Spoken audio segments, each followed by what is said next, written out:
Hello, this is State Senator Jeff Stone with my weekly Capitol Update. It's been a wild week across our country, including here in Sacramento.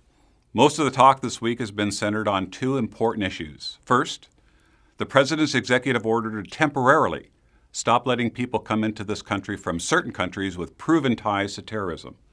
And second, a bill was introduced that would essentially make California a sanctuary state.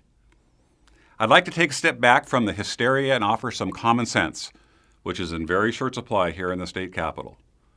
With respect to the President's executive order, it's clear to me that the top responsibility of our President is to keep our nation safe.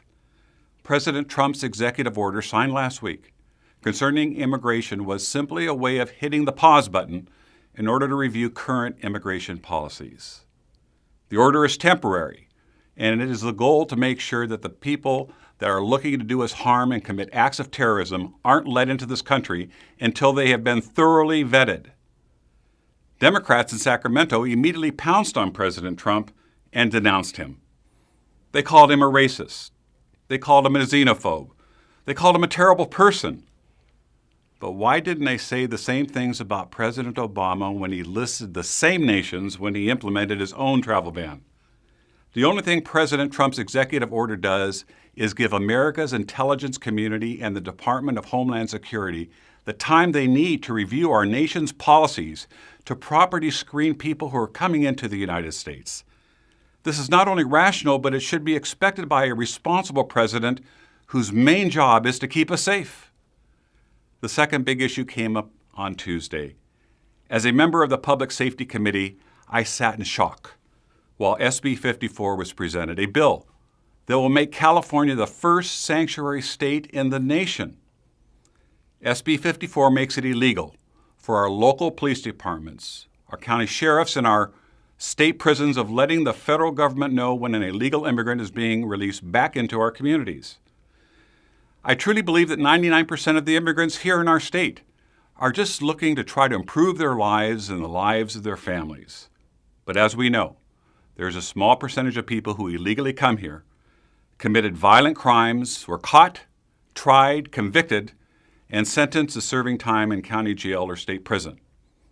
Upon the completion of their sentences in jail or prison, the federal government should be allowed to deport these violent felons, but SB 54 prevents our law enforcement officials from letting the federal government know when these people are going to be released. The author of SB 54 refused to even consider my amendment to the bill that would specifically allow for letting our prisons and jails notify the federal government about the release dates of felons set to be released back into our communities. The California State Sheriff's Association opposed SB 54, saying, quote, "We believe it's inappropriate for the state to tell a local agency that it cannot respond to requests for information from the federal government," end quote. Still, the bill was passed by the committee on a partisan vote. Even worse, if SB 54 becomes law, the federal government could take away hundreds of millions of dollars in funding, including public safety money that supports law enforcement statewide. I just can't understand why the Democrats would want to jeopardize vital programs that receive federal dollars to simply make a political statement against the current administration.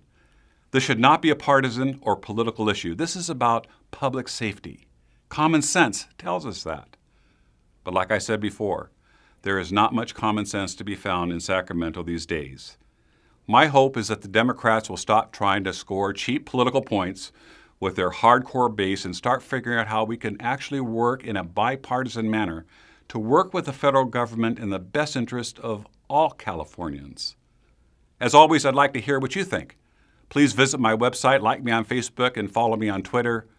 And as always, thank you for the honor of allowing me to represent you here in Sacramento.